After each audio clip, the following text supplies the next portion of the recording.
gracias a Rebeca Maltos, amiga y colega. Hace varios años participamos en un consejo ciudadano para participación política, para el fortalecimiento de la participación política. Eso fue hace 8 o 9 años y ahorita pues tenemos la realidad de la paridad. Antes de empezar y un poco retomando lo que plantearon al principio, sí me parece importante comentar que cuando hablamos de paridad no estamos hablando de cuotas, estamos hablando de un principio que marca no solamente marca un número específico, ¿no?, que tiene que ver con la justicia y que tiene que ver con el derecho de las mujeres a participar en la vida política o en la vida pública, pero que también es un principio que nos marca una nueva manera de vernos y de ver el mundo, ¿no? Y esto, cuando nosotros, obviamente las cuotas fueron muy importantes porque fueron las acciones afirmativas que permitieron llegar a la modificación del artículo 41 en 2014 y plantear ya la paridad y plantearla dentro de la Constitución, que como decía aquí el funcionario del INE, somos 6 países en América Latina que tenemos ese principio dentro de nuestras constituciones. Esto sí marca un antes y un después de la participación de las mujeres y también de la visión del mundo, ¿no? Es decir, cuando nosotros hablamos de paridad, repito, no solamente es poner el 50% de las mujeres, que por sí, ¿no?, tenemos ese derecho, sino que también plantea esta nueva manera de mover el mundo, readecúa las fuerzas de poder dentro de los distintos contextos. Y entonces de esto es lo que les vengo a hablar ahorita, porque creo que un elemento que nosotros tenemos pendientes como país es realmente desarrollar o diseñar políticas de conciliación o políticas de cuidado, como se llamen, de tal manera que estas relaciones de poder sean más equitativas entre hombres y mujeres. Hace ratito la compañera de las comunicadoras decía, pues un obstáculo para las mujeres, cuando su amigo le dice, bueno, pues sí, es que las mujeres pues tienen que estar en su casa, ¿no? Y ese va a ser un obstáculo para la participación. Pues sí, es muy fuerte, pero en realidad, desafortunadamente, sí las mujeres todavía siguen teniendo estos mandatos, ¿no? Y bueno, no es el motivo de la conferencia, pero cuando nosotros vemos dentro de la participación política, sí es cierto que muchas veces el tener que conciliar su vida personal con su vida familiar sí sigue siendo un obstáculo. Entonces, yo les voy a hablar de este tema de las políticas de conciliación con el objetivo principal de que ojalá las candidatas que estén aquí para los distintos puestos empiezan a diseñar un poco estas estrategias o estas políticas públicas dentro de sus agendas, ¿no? Bueno, podemos ir pasando a la siguiente. Un poco voy a hacer un pequeño contexto, ¿no? Obviamente las mujeres hemos cambiado históricamente a lo largo de los años, ¿no? La inserción de las mujeres al trabajo asalariado, yo creo que ha sido uno de los grandes parteaguas en el diseño de las políticas públicas. Cuando las mujeres tuvimos que salir a las calles a participar y a trabajar, pues obviamente el Estado tuvo que empezar a realizar una serie de acciones para ir conciliando, digamos, esta vida doméstica, privada, familiar o como quieran llamarse, y la vida política, ¿no? Otro elemento, pues obviamente es la libre elección amorosa, el descubrimiento de los anticonceptivos, es decir, que las mujeres podamos decidir sobre nuestros cuerpos en cuanto a cuántos hijos y si queremos o no tener hijos. Una tendente flexibilización de los roles familiares, en donde, bueno, pues ya no solamente son las mujeres las que están dentro de la casa, aunque cuando seguimos haciendo los diagnósticos sobre condición y posición de las mujeres, seguimos viendo que son las mujeres las que están con los roles de cuidado, ¿no? Y la feminización del mundo laboral, quiere decir que ahora que las mujeres representan entre el 30 y 52% de la mano de obra ocupada a nivel mundial. Sin embargo, la siguiente, esto no se ha traducido en una mejora en cuanto a la posición de las mujeres. Es decir, muchas veces las mujeres cuando están en los ámbitos laborales están sufriendo una doble, una triple explotación, porque no solamente tienen que estar en su casa, sino también tienen que estar resolviendo la cuestión del trabajo remunerado, etcétera. Y esto se ha cruzado últimamente con una situación muy grave que tiene que ver con el acoso laboral y el acoso y hostigamiento sexual. Las mujeres son las que son más víctimas todavía dentro de las instituciones de sufrir acoso sexual, laboral y hostigamiento sexual. De hecho, en los recortes, pues siempre se recortan mucho más a las mujeres que a los hombres, ¿no? ¿Qué es lo que está pasando en este momento, ¿no? Por la situación económica que vive nuestro país y los países de la región, crecen las parejas de doble ingreso, crece la participación femenina al mercado laboral en un 39.5%, y de este universo, es decir, del 40%, 25 de las mujeres que trabajan son casadas, es decir, tienen pareja, y un 51% son madres solteras. Si lo vamos regionalizando, las cifras son muy graves. Por ejemplo, estados como Guerrero, estados como Zacatecas, donde son estados expulsores, hay una gran cantidad de mujeres solas. Por eso es muy importante empezar a diseñar estas políticas de conciliación de la vida, cómo están estas mujeres, cómo está la situación de estas mujeres y cuál es la responsabilidad que tiene el Estado para que estas familias puedan ser productivas y puedan, y sobre todo, pues los niños y las niñas tengan unas mejores condiciones de vida, ¿no? Los esquemas tradicionales es muy curioso porque cuando nosotros en la asociación que dirijo, hacemos muchos diagnósticos de culturas organizacionales dentro de las instituciones. Y algo que vemos es que la idea de trabajador, o sea, es un ente abstracto. Se concibe al trabajador como un, generalmente hombre, que tiene a alguien en su casa que le satisfaga todas estas cuestiones domésticas, que se ocupe de la crianza de los niños y de las niñas y también del cuidado de los adultos mayores. El tema de los adultos mayores o personas mayores, como ahorita se haga, es un tema que ya tenemos que estar poniendo dentro de la mesa, dentro de nuestro país. Es increíble que hoy día no tenemos diagnósticos puntuales sobre cuál es la condición de las personas mayores a nivel nacional. No tenemos que ser muy sabios o muy sabias para entender de que si los hombres adultos mayores están en una situación vulnerable, pues las mujeres adultas mayores están en una doble situación vulnerable, ¿no? Entonces, aquí también, ¿cómo entienden las instituciones, cómo entiende la vida pública a las personas que trabajan fuera de sus casas, ¿no? Es decir, es una persona, es un ente, pareciese un ente que está formado libre de toda dependencia, disponible de jornada completa y con plena autonomía y movilidad. De hecho, muchas veces una de las preguntas que nosotros hacemos cuando hacemos estos diagnósticos de cultura es ¿cómo cree usted, cuál es su trabajador o trabajadora ideal? Y casi todos en las instituciones te contestan, aquella persona que tenga disponibilidad completa de horario. Porque bueno, estas políticas de conciliación, ojo, sí atienden a las mujeres, ¿sí?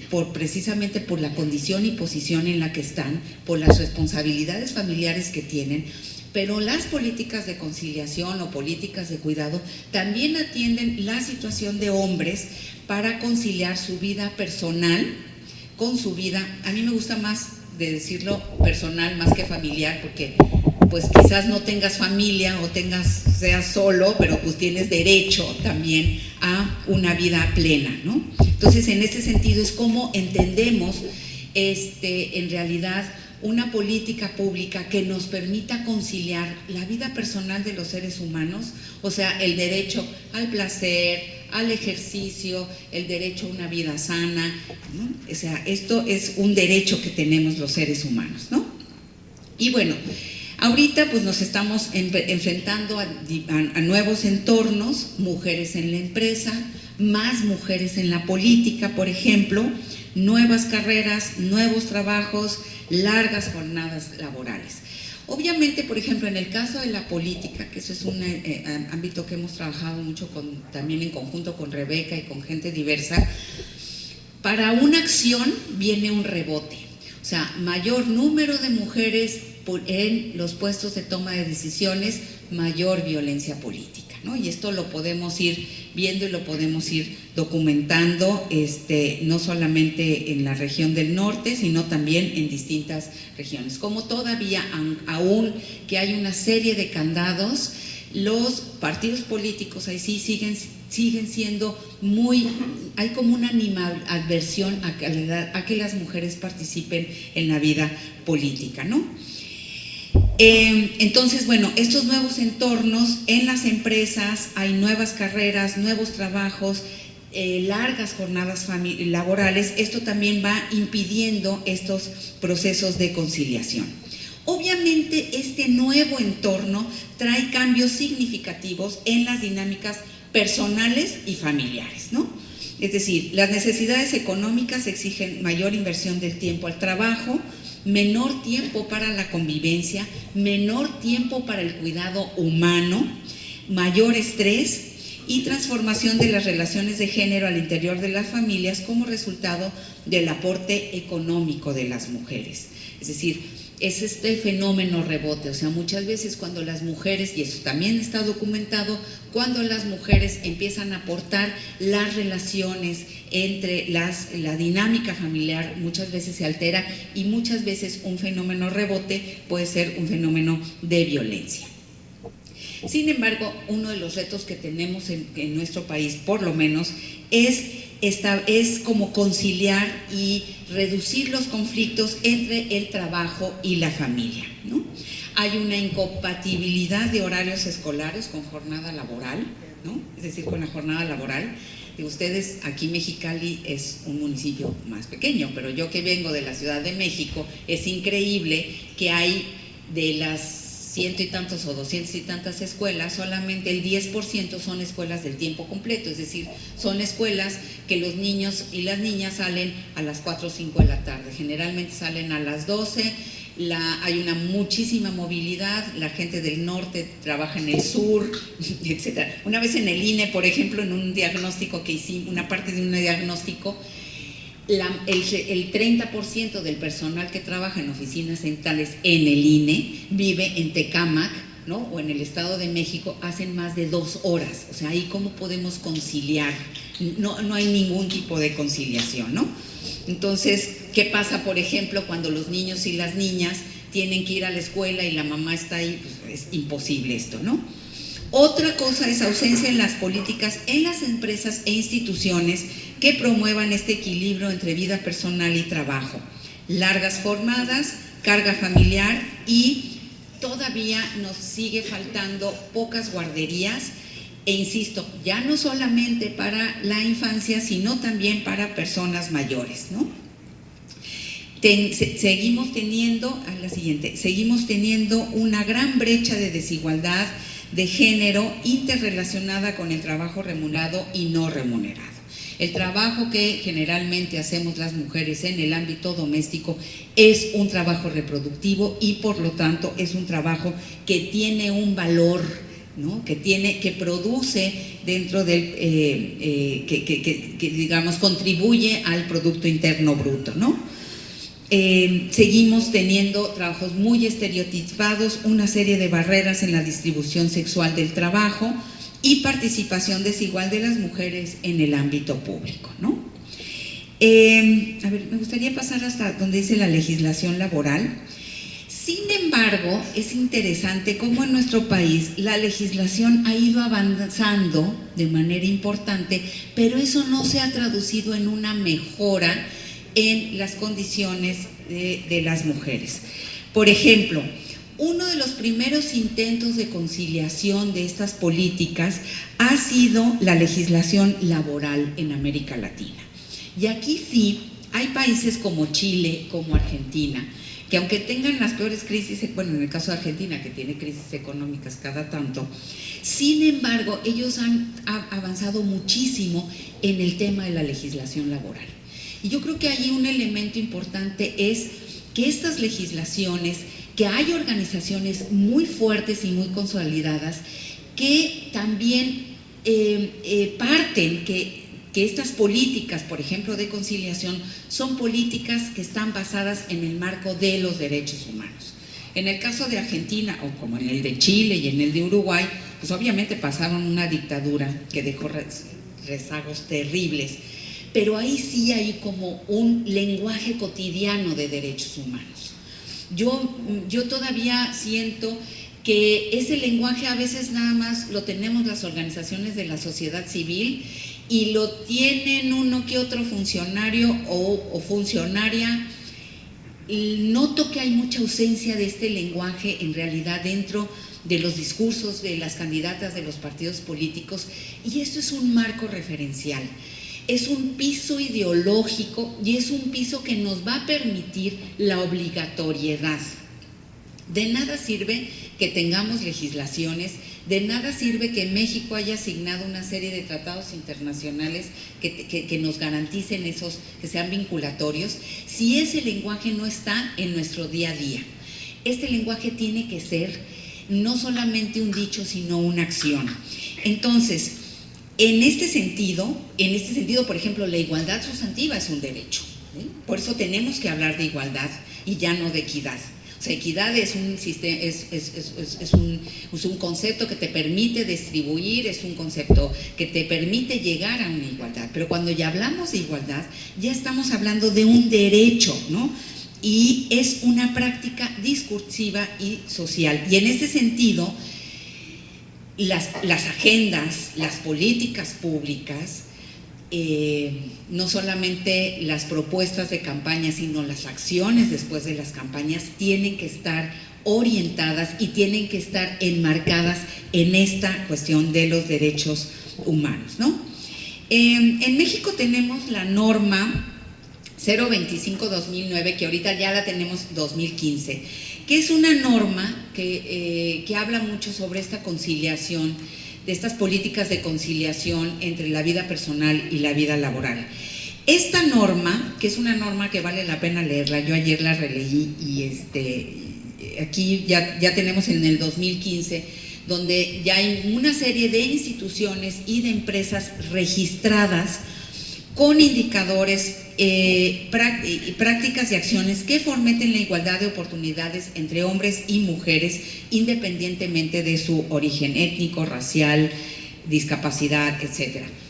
Esta norma ha sido un esfuerzo de organizaciones de la sociedad civil, del Instituto Nacional de las Mujeres, de CONAPRED, de la Secretaría del Trabajo, y no solamente sacar la estrellita de la certificación, sino es entender la igualdad como una práctica cotidiana, como desde, por ejemplo, los procesos de contratación que se hacen no sean discriminatorios, como desde los procesos de, por ejemplo, los horarios de trabajo, el diseño de los perfiles de desempeño, es decir, una serie de acciones que tienen que cumplir las instituciones para realmente cumplir con esta norma de igualdad en el trabajo.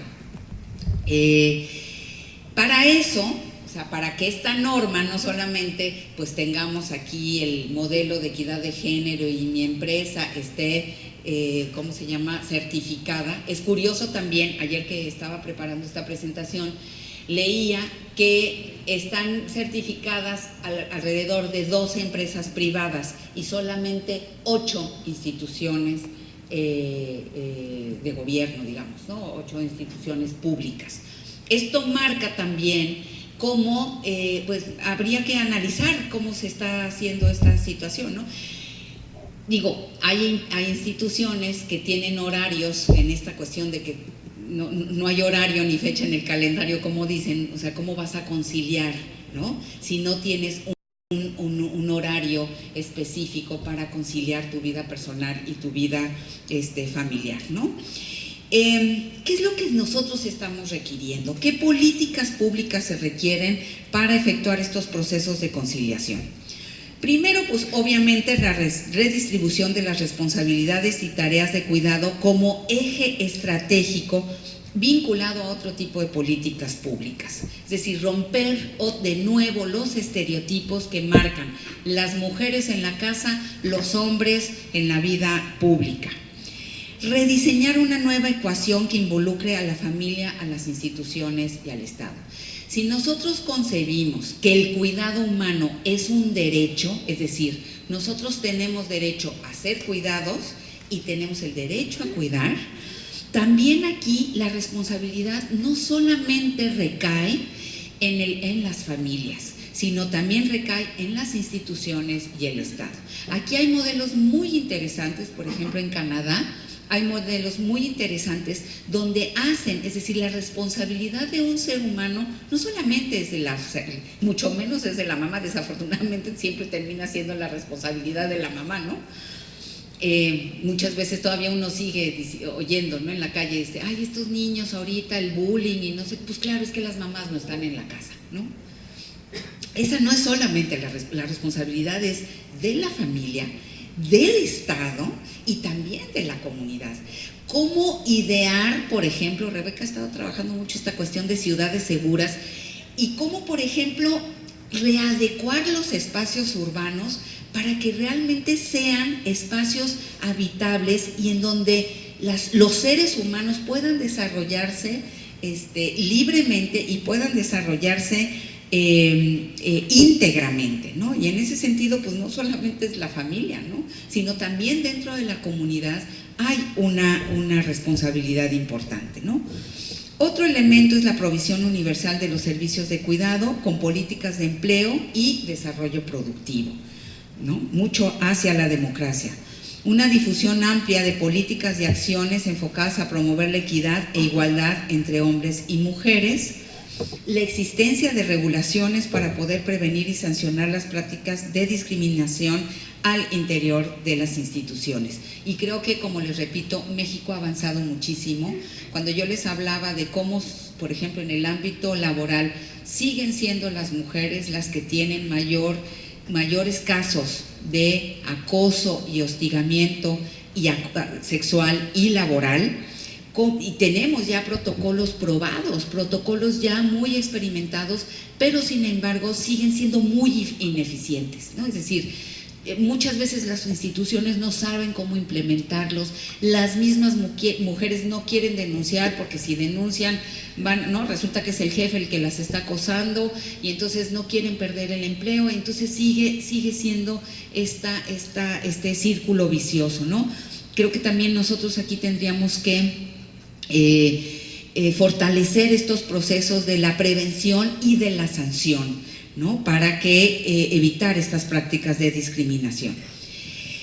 Otro elemento importante para las conciliaciones y otro elemento muy importante para fortalecer y fomentar la igualdad de género dentro de las instituciones es que todas las plantillas del personal deben de estar integradas al menos por el 35 o 40%. Ahora, hay otro elemento importante. Cuando hablamos de paridad, no solamente estamos hablando de paridad en el mundo político. Cuando hablamos de paridad son dos cosas. Uno, este principio que me permite ver el mundo en estos dos elementos, hombres y mujeres, pero también habla de paridad en términos de las instituciones públicas.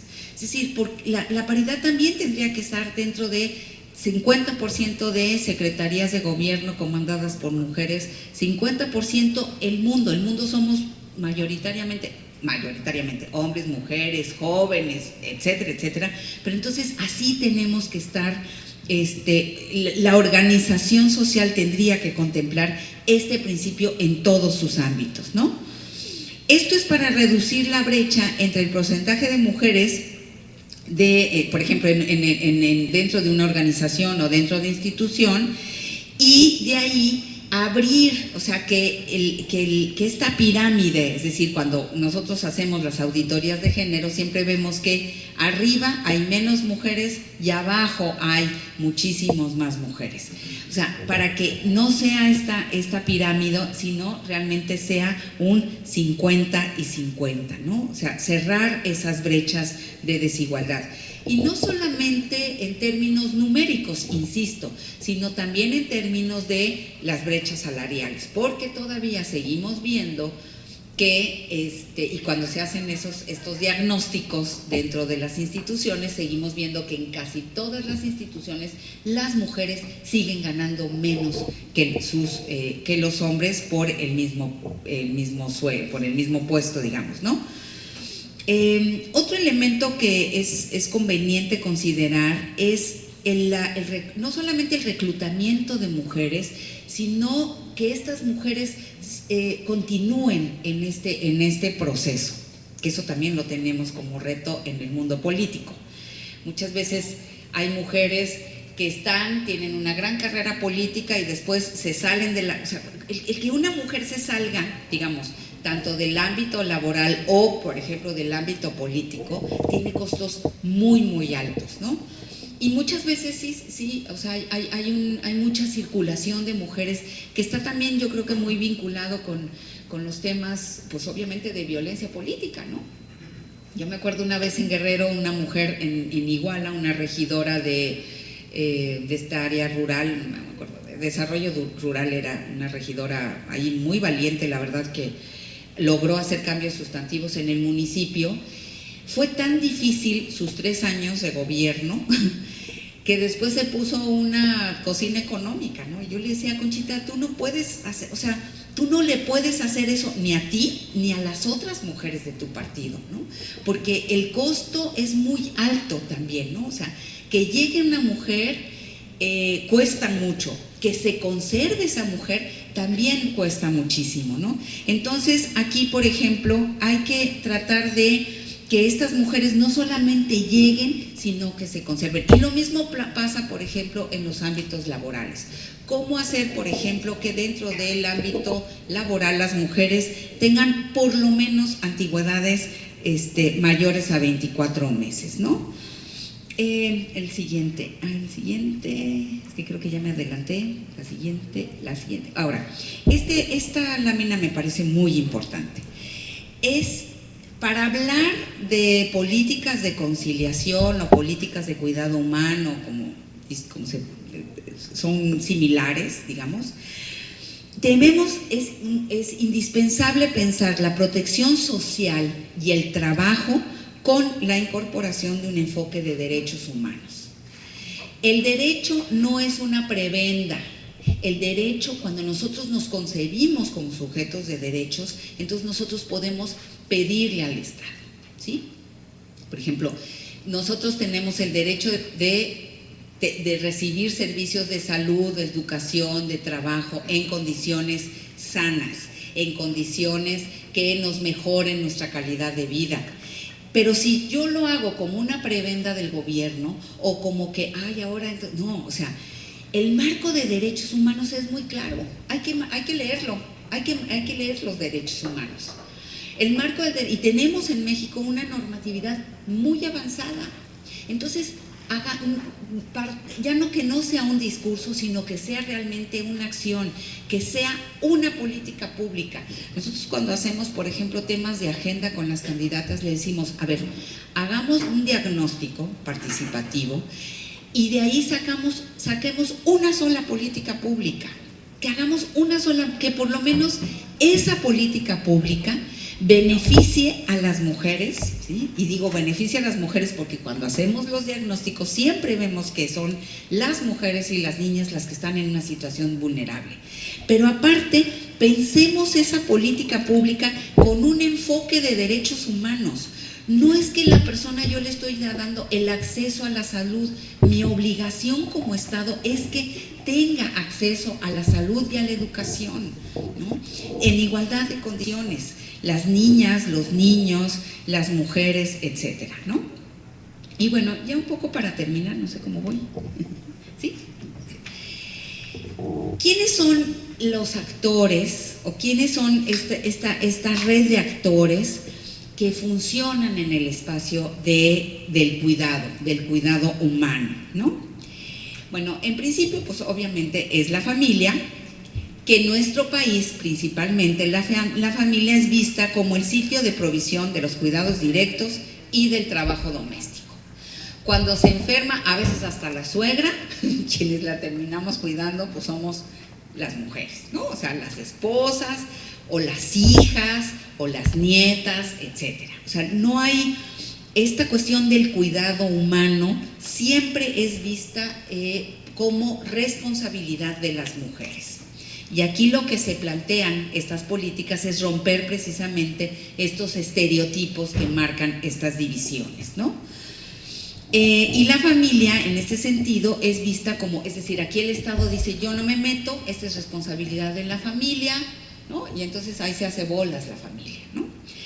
Y a veces, por ejemplo, lo que pasa, yo conozco varios casos que, por ejemplo, las mujeres dejan de trabajar o a veces las que son solteras o divorciadas o viudas, pues entonces los hermanos le pagan una mensualidad para que cuiden a la mamá, por ejemplo, ¿no?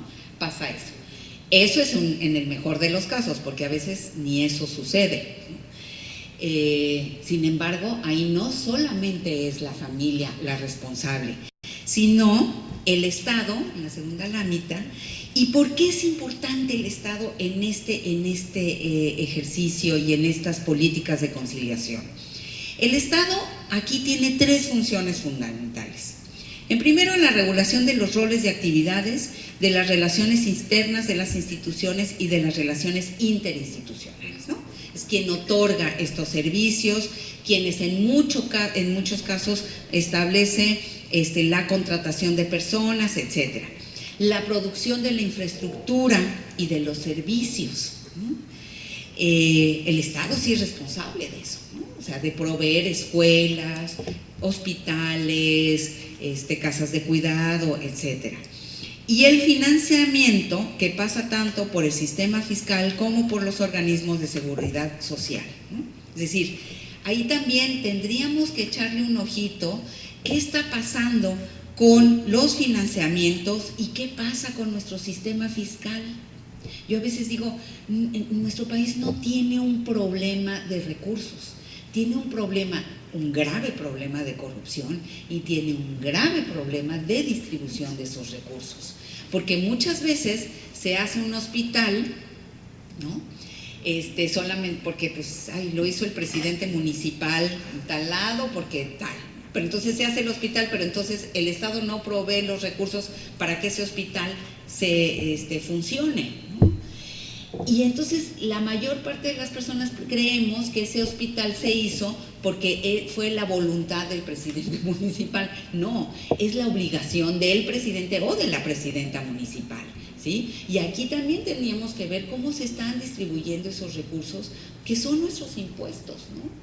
Y yo creo que aquí un elemento que es fundamental es el establecimiento de contralorías ciudadanas, que ya pidan rendición de cuentas, ya también tenemos una ley, ¿no?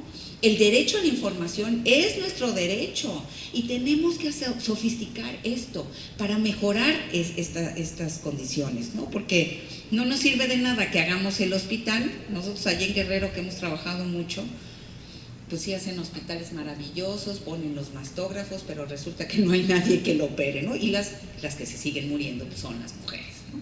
Entonces aquí, por eso yo digo, tiene que ser esta triada, ¿no? Donde también la comunidad, la sociedad civil tenga un papel estratégico.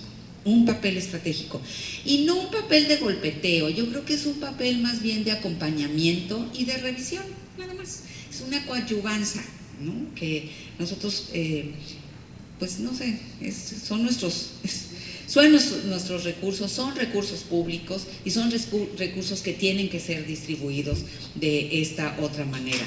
En este sentido, por ejemplo, sí es muy importante empezar a considerar también la cuestión de las personas mayores.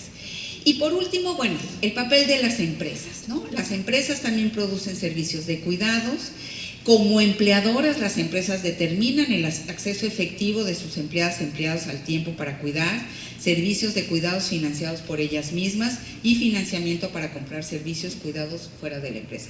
Hay muchas empresas que tienen modelos de equidad o de igualdad de género, donde, por ejemplo, está muy claro, si las formas de contratación son discriminatorias, la empresa tiene un tache.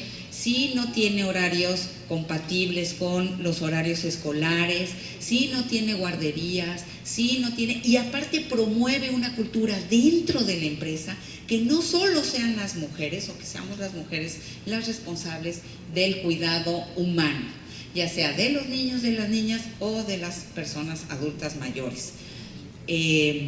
Y bueno, en este sentido, pues tendríamos que pensar que estas políticas integren estos factores, ¿no? Yo la sugerencia que siempre hago, sobre todo cuando vengo a hablar con candidatas, es que saquemos una sola política, pero una sola política que sea efectiva y basada no solamente en un diagnóstico de gabinete, que es muy importante, pero también un diagnóstico participativo, un poco lo que decía Hannah Arendt, hacer las cosas no por las personas, sino con las personas, ¿no?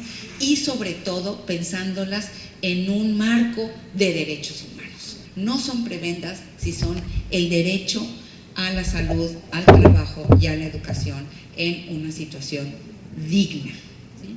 Bueno, creo que hasta ahí. Gracias.